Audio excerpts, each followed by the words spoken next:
Tere kuulama uudiseid, stuudios Rohkede Välak. Valitsus annab teada, et palgadirektiivi vastuvõtmise edasilükkamine oli õigustatud, sest detailsemalt vajab tähelepanu palgasaladuse temaatika. Kõigepealt kas või see, mis ühe või teise palga juures alati saladuseks jääb ja mis on selge direktiivita liitumisetagi. Esialgu on kõik osapooled ühisel nõul olnud selles, et palgasaladuse juures on kõige suuremaks saladuseks see, kuhu see palk kõik kaob nii ruttu.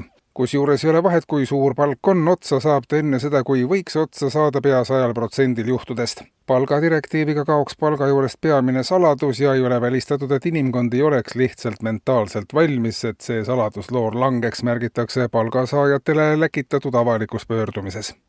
Veel samal teemal. Valitsus on aga leidmas vähese sissetulekuga inimeste probleemide lahendamiseks ainuõige tee. Alates sügisest uinutatakse sissetulekuprobleemidega inimesed talveunne. Inimene saaks eelnõu kohaselt oma pensioni või elatusmiinimumi edasi, ise ta aga magaks ja kevadel ärgates oleks tal kogunenud suurem summa, mis võimaldaks suvekuudel inimväärsemat elu. Kava kohaselt uinutatakse inimene talveunne 1. oktoobril ja äratatakse üles 1. mail. Üks doos talveuneks vajalikku uinutit maksab 600 eurot, perehind 900, poole sellest kompenseerib plaani kohaselt kohalik omavalitsus. Kui projekt inimestele meeldib, siis on võimalik 3-4 aasta pärast terve Eesti talveunne suigutada ja nii kokku hoida suurel hulgal vahendeid, mis võimaldaksid suvel muretu elu kogu elanikkonnale. Ja korralduslikku. Riigikogu liikluskomisjonis oli arutlusel eelnõu, mis lubaks korduvalt kaine peaga sõidukiroolist avatud autojuhtidele preemiat maksta. Vastav preemiafond koguneks joobesjuhtide trahviraha arvelt ja võimaldaks eeskujuliku liikluskäitumise eest esmakordselt inimesel ka käega katsutavat reaalset tulu teenida.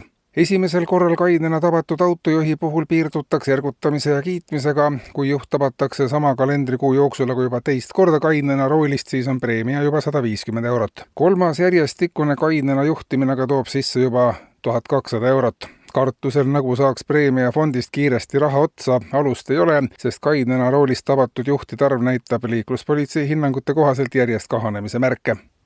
Ja kultuuriteateid.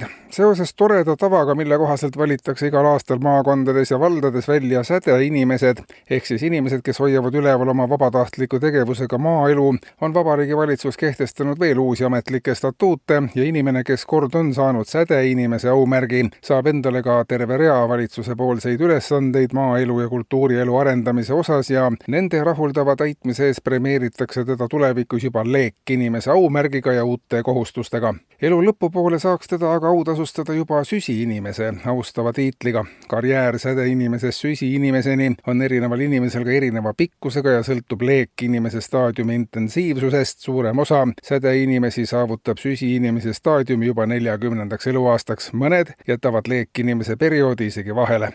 Sädeleek ja süsiinimese programm on valitsuse poolt koostatud uue maaelustrateegia kandvaid päästetalasid ja ministeeriumil jääb siis rohkem aega olulisemate asjadega tegelemiseks. Eetris olid uudised.